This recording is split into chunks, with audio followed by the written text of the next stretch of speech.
The last morning of her life began like so many others. Quiet, routine, deceptively normal. A mother moving through familiar motions, shoes by the door, keys in her hand, a driveway waiting for a car that would never return. Nothing about that morning warned the world what was coming. It was spring in Connecticut, the kind of morning that feels full of promise. Jennifer Dulos drove her children to school just as she had done countless times before. Hugs, goodbyes, small reminders shouted as doors closed. Then she turned the car around and headed home. That was the last time anyone outside her family ever saw her.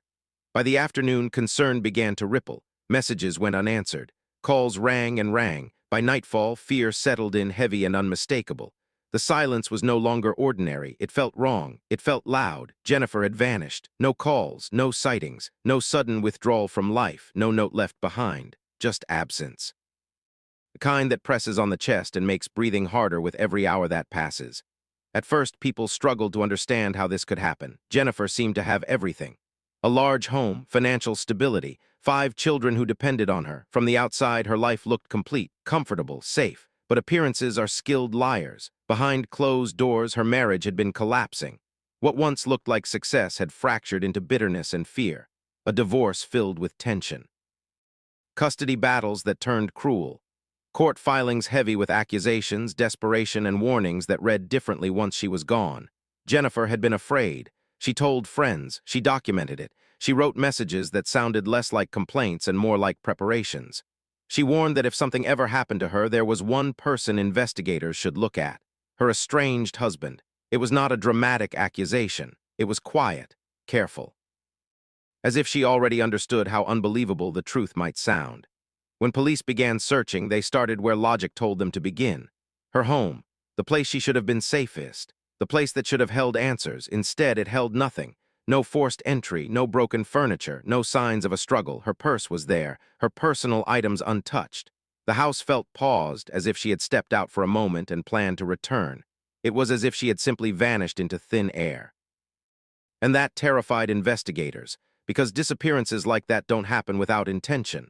They don't happen without planning. They don't happen without someone knowing more than they are saying. As hours turned into days, the search expanded. Streets, parks, roads, dump sites. Each new location carried hope that quickly collapsed into dread. Every unanswered question made the truth feel heavier. Her children waited, asked questions no one knew how to answer. When is Mom coming home? Why isn't she answering her phone? Adults exchanged glances instead of explanations. Silence became the language of survival. The husband spoke publicly. Calm, measured, controlled, he asked for privacy, he expressed concern, but something about his tone felt distant. Too composed, too clean, some believed him, because believing him meant believing this was just a mystery, a tragedy without a villain, and people want that. They want stories without monsters hiding in familiar faces. But investigators didn't have that luxury. They began to read Jennifer's words more closely. Her emails, her court statements, her messages. The fear was there, woven between sentences, the sense of being watched, controlled, trapped in a battle she could not escape without consequences. What once sounded like marital conflict now sounded like a warning. The deeper police looked, the clearer it became that Jennifer hadn't disappeared from her life. She had been removed from it. And still there was no body, no final proof.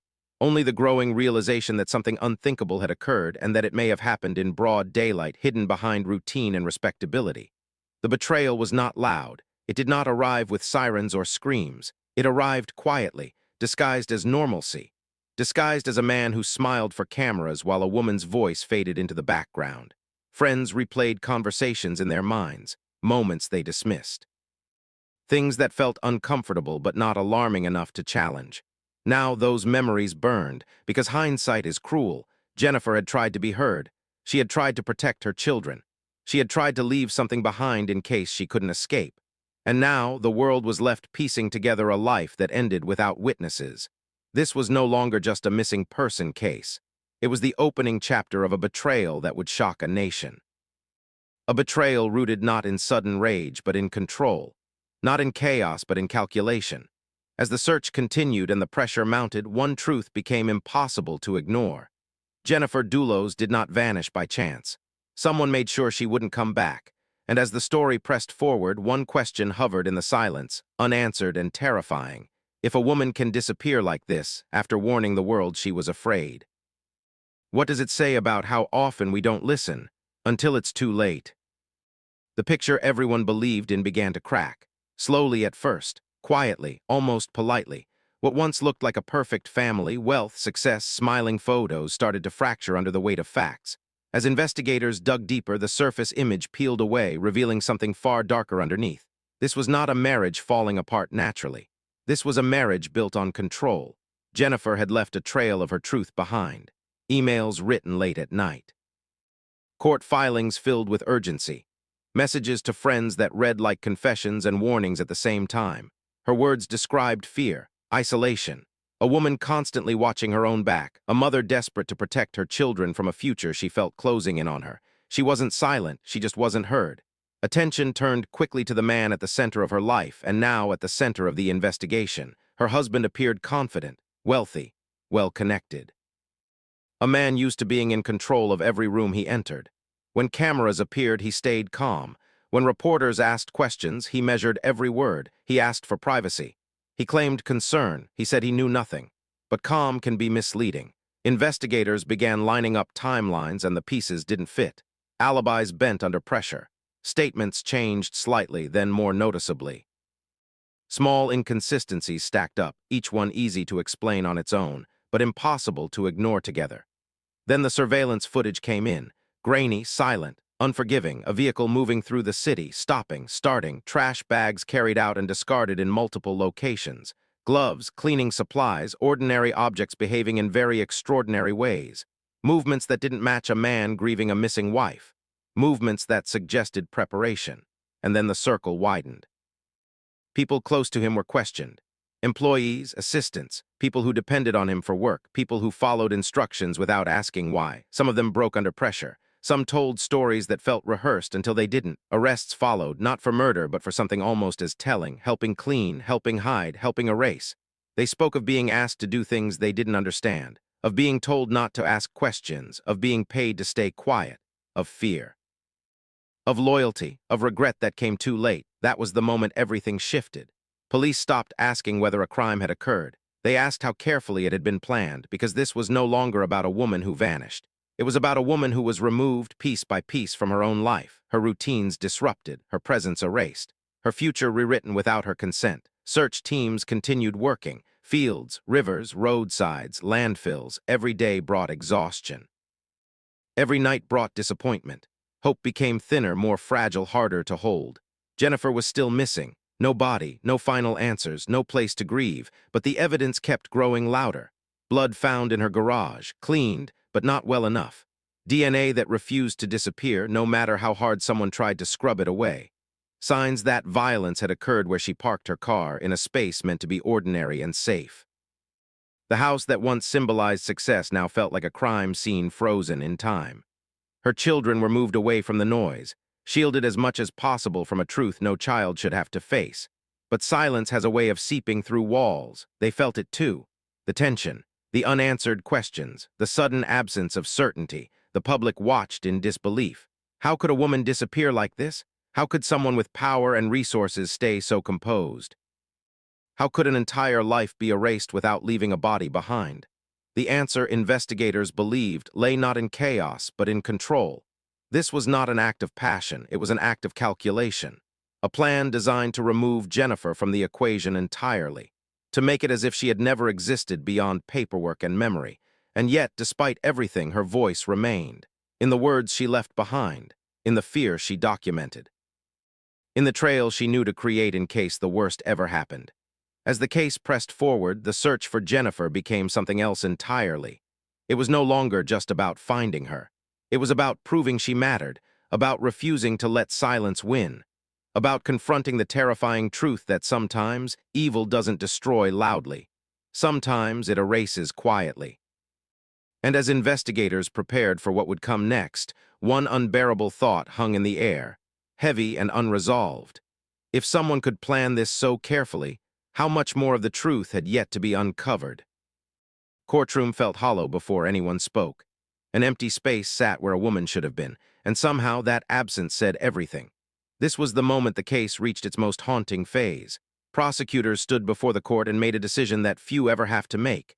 They would move forward without Jennifer, without her body, Without the final proof the world expects before it believes a life has been taken. Her absence became the loudest evidence of all. They laid the fragments out carefully. Blood found in her garage, scrubbed but never erased. DNA that told a violent story without words. Surveillance footage that traced movements, not emotions. Testimony from those who had been pulled into something they didn't fully understand until it was too late. Piece by piece the story formed, not complete, but terrifyingly clear, the courtroom filled with tension, every seat occupied, every breath measured. Jennifer's name spoken again and again, as if saying it out loud might somehow bring her back into the room. Instead, her voice came through in another way. Her own words, emails, court filings, messages written years before, now read aloud like warnings sent from the past. She had described fear, control, a sense that something terrible was coming. At the time, they sounded like the pain of a bitter divorce. Now they sounded like prophecy. The betrayal was no longer unthinkable, it was undeniable. Jurors listened in silence. Some looked down. Some stared straight ahead, eyes fixed but distant. They were being asked to imagine a crime without seeing its final result, to trust that what wasn't found mattered just as much as what was, and slowly it did. Because absence has weight, because silence can be evidence, because some crimes are designed to leave nothing behind. Outside the courtroom, Jennifer's family waited. Every day felt like standing at the edge of something that might finally collapse into answers. They wanted justice. They needed it, not for revenge, but for truth, for acknowledgement, for a chance to stop living in questions. Then everything stopped. Before the trial could reach its end, before a verdict could be spoken, the man at the center of it all took his own life. No warning, no explanation, no confession, just silence. The news hit like a second disappearance. For Jennifer's family, it felt like another door slamming shut, another ending without closure. The truth had finally surfaced, only to slip away again. Accountability vanished in an instant, taking with it the possibility of hearing the words they needed to hear. "I did it. I'm sorry. Here is where she is." None of that came. Instead, there was shock, anger, a numbness that settled deep in the bones. The justice system had moved forward, but the man responsible had chosen his own ending. One that denied everyone else theirs. The courtroom emptied. The case files closed. Headlines shifted. But the pain didn't. Jennifer's children were left behind in a world permanently altered. 5 young lives shaped by absence. A mother gone, a father gone in a different way. No answers gentle enough to explain why their family disappeared piece by piece. They would grow up knowing the story without ever knowing the ending. The public was left with questions too, questions that refused to fade. Could this have been stopped? Were the warning signs loud enough? Did power delay justice? Did money buy time?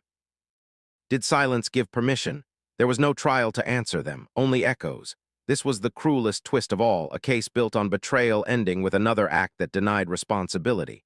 A final decision that robbed the truth of its final confrontation. And yet even in that silence something remained, Jennifer's voice, in the words she left behind, in the fear she documented, in the trail she created because she knew she might need it. She was gone, but she was not erased. Her absence forced the world to look at domestic crime differently, to understand that some betrayals don't end with a body found. Some end with a life missing forever and a truth carried by those left behind. As the case faded from court calendars, it settled into something deeper. A lesson, a warning, a reminder that justice does not always arrive the way we expect, and that sometimes the most painful answers are the ones we never get. The silence after the verdict that never came was louder than anything spoken before it. And it left behind a question that still hangs in the air, unresolved and uncomfortable. When the truth finally comes out, what happens when the person responsible refuses to face it? Justice did not arrive the way people expect it to. It came quietly, incomplete, and for many it didn't come at all. There was no conviction handed down by a jury, no final moment where a judge spoke words that brought relief, no recovery that allowed a family to say goodbye. Jennifer Dulos was never found. Her body remains missing, suspended somewhere between earth and memory. And yet her story refuses to disappear. It lingers, in court documents, in news footage. In the unanswered questions that still echo years later, this case did not end with closure. It ended with silence. The kind of silence that settles deep and stays there. The kind that doesn't fade with time, only changes shape. For Jennifer's family, justice felt unfinished. They were left standing in the aftermath of a truth that surfaced too late and resolved too little. There was no place to mourn properly, no grave to visit, no certainty to lean on when the nights grew long, only absence. But this story was never just about a murder. It was about everything that came before it. The warning signs that were visible but easy to dismiss. The control that wore the mask of concern. The fear that sounded like overreaction until it was. Jennifer spoke. She documented what she was living through. She left a trail of words behind because she knew she might need them one day. She asked to be heard, and still it wasn't enough. That is the hardest truth to sit with.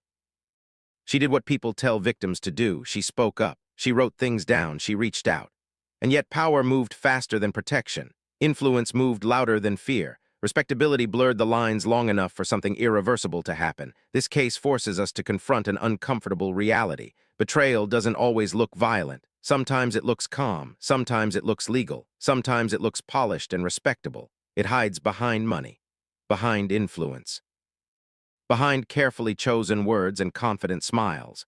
It hides in courtrooms and negotiations and private conversations where fear is dismissed as exaggeration. Jennifer's story exposes how dangerous that can be, because violence does not always announce itself with bruises or broken windows. Sometimes it arrives quietly through paperwork and control, through manipulation that slowly tightens until there is no room left to breathe. The betrayal here was not just personal, it was systemic. It was the failure to treat fear as urgent, the failure to listen when someone says they are afraid, the failure to believe that danger can exist behind wealth and status. And yet, even in the absence of justice as we imagine it, the truth found a way to surface. Through evidence that could not be erased, through voices that refused to be silenced, through a story that continues to be told, Jennifer's life mattered, her fear mattered. And her story now carries a responsibility that extends beyond one case, one courtroom, one family. It asks us to listen differently, to pay attention when someone's voice changes, to take control seriously when it hides behind charm, to question the narratives that feel too clean, too convenient. It reminds us that missing does not mean forgotten. That silence does not mean safety. That absence does not mean the truth is gone. Jennifer Dulos is still missing. That fact remains unresolved, heavy, and painful, but she is not erased. Her name continues to be spoken. Her story continues to warn, and that is where the moral weight of this case truly rests, in what we do next time someone documents fear, next time someone says they feel trapped, next time a voice asks for help in a way that feels uncomfortable to hear. Because stories like this don't just ask us to remember, they ask us to act, to believe before it's too late, to listen before silence takes over, to understand that truth doesn't always come with closure, but it always comes with responsibility. And as this story fades into the background of history, one question remains, unresolved and quietly demanding an answer. When the warning signs appear again, will we finally listen?